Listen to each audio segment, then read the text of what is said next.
Jason Lemieux. Members of the Progressive Caucus, thank you for coming to hear our testimony today. I also want to extend a thanks to Kelly Doherty for introducing us. It is an honor for me to be part of an organization with selfless leaders like Kelly Doherty. My name is Jason Lemieux. I served 4 years and 10 months in the United States Marine Corps Infantry with Weapons Platoon, Lima Company, 3rd Battalion, 7th Marines. During that time, in absence of a congressional declaration of war, I served 3 deployments to Iraq, including the initial invasion. On July 9, 2006, I was honorably discharged from the Marine Corps with the rank of Sergeant. I've been a member of Iraq Veterans Against the War since August 2006, and I currently serve as the Secretary of IVAW's National Board of Directors.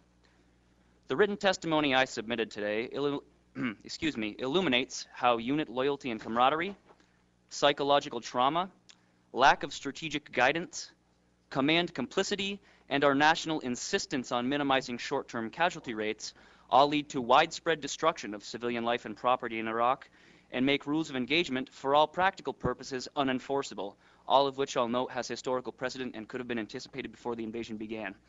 It's very painful for me to slash so much of my written testimony down into 9 minutes here for this, but please understand that what you hear from me is the tip of the iceberg, both of my written testimony and of my experiences in Iraq. Throughout my 3 tours, I was present on numerous occasions when Lima Company and the platoons therein were ordered by commissioned officers to shoot any Iraqi who seemed suspicious or made us feel uncomfortable, with the assurance that the chain of command would quote-unquote take care of us. Taking care of us meant that the chain of command was loyal to their Marines before the rules of engagement or the laws of war, and would protect Marines from legal prosecution, even if it meant providing false information to investigators.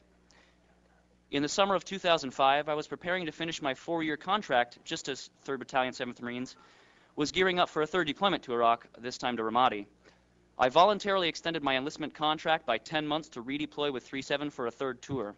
I was solidly against the occupation of Iraq, believing it unwinnable, illegal, and immoral. However, I extended my contract to help bring home all of the junior Marines who had never served in combat. Part of the agreement I made with my commanding officer for extending my contract was that I would lead an experimental intelligence section for Lima Company instead of serving in an infantry platoon as I had done on the previous deployments. Many of the Marines serving on their 2nd or 3rd tours showed signs of psychological trauma, and as deployments dragged on and friendly casualties mounted, morale plummeted and excessive force became routine. As the intelligence section leader on the 3rd tour, I was responsible for sending our battalion intelligence reports that often detailed the excessive force I mentioned earlier. One of these reports involved an attack on Entry Control Point 2, or ECP2 as it was known to us in Ramadi. ECP2 is located on a bridge over the Habaniya Canal, and it's the only route into Ramadi from the northwest. West of ECP2 is the city of Tamim, which is really an extension of Ramadi, although not part of the city proper. During my deployment, ECP2 was manned by Lima Company Marines 24 hours a day. It was occasionally attacked by snipers firing from Tamim, but these attacks were usually ineffective. I submitted an incident report for one such attack in January or February of 2006. I'm sorry, I don't remember the exact date. But in any event, I interviewed the squad leaders.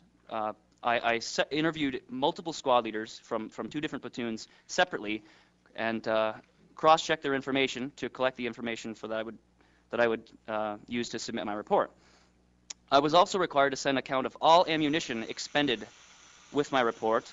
So after conducting my interview and cross-checking their information, I determined that ECP2 had received 4 rounds of poorly aimed enemy fire and returned fire with thousands of rounds of M16 ammunition, thousands of rounds of M240 Golf medium machine gun ammunition, hundreds of rounds of .50 caliber heavy machine gun ammunition, hundreds of rounds of Mark 19 automatic grenade launcher ammunition, several M203 rifle grenades, a novel explosive rocket, which has a thermobaric warhead quietly developed by the Marine Corps in the run-up to the initial invasion that is designed to kill or neutralize all personnel inside of a 2-story building and has been known to level entire 2-story buildings down to the foundation, and a 120mm main gun round from an Abrams tank, all of which were fired into an area of Tamim known to be owned and occupied by local civilians. One Humvee platoon squad leader even admitted to me that his platoon couldn't even detect any enemy fire, and they were just shooting because ECP2 was shooting. When I was discussing the incident with the lieutenant who commanded the platoon at ECP2, he proudly encouraged me to check out the house that he'd called in the tank round in on the next time that I was passing by. So as I wrote my report, the Lima Company executive officer came in and asked me to see the report, and of course I obeyed this order. And when he was finished reading, he looked up and said to me, "Lemieux, I think your views on this war are affecting your reports." I was taken aback by this claim, so I asked what he meant, and he said, "You said here that the platoon only took 4 rounds of enemy fire. There's no way they expended all that ammo, and they only took 4 rounds."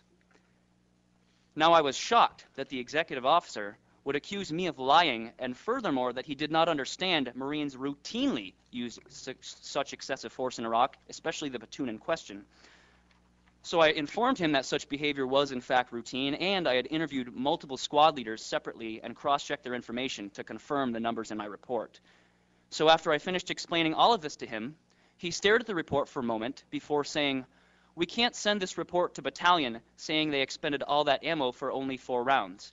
He then proceeded to sit down at my intelligence computer and falsify the very same report that he had just accused me of falsifying, to change the number of enemy rounds that the infantry platoon had reported receiving." I don't remember the exact number that he changed it to, but it was in the double digits, if not higher. And it's worth noting that the only reason the executive officer or myself was even aware of this particular use of excessive force is because ECP2 is so close to our base that we could hear them shooting and there was no sense in them lying about it. However, if they'd been on patrol a few kilometers away, we would know nothing of their activities except whatever they felt like reporting. So to summarize my written testimony, I was involved in firefights during which the rules of engagement were lifted by the chain of command or were simply ignored, resulting in needless and strategically counterproductive civilian deaths. I was ordered multiple times by commissioned officers and non-commissioned officers to shoot unarmed civilians if their presence made me feel uncomfortable. These orders were given with the understanding that my immediate chain of command would protect their subordinates from legal repercussions.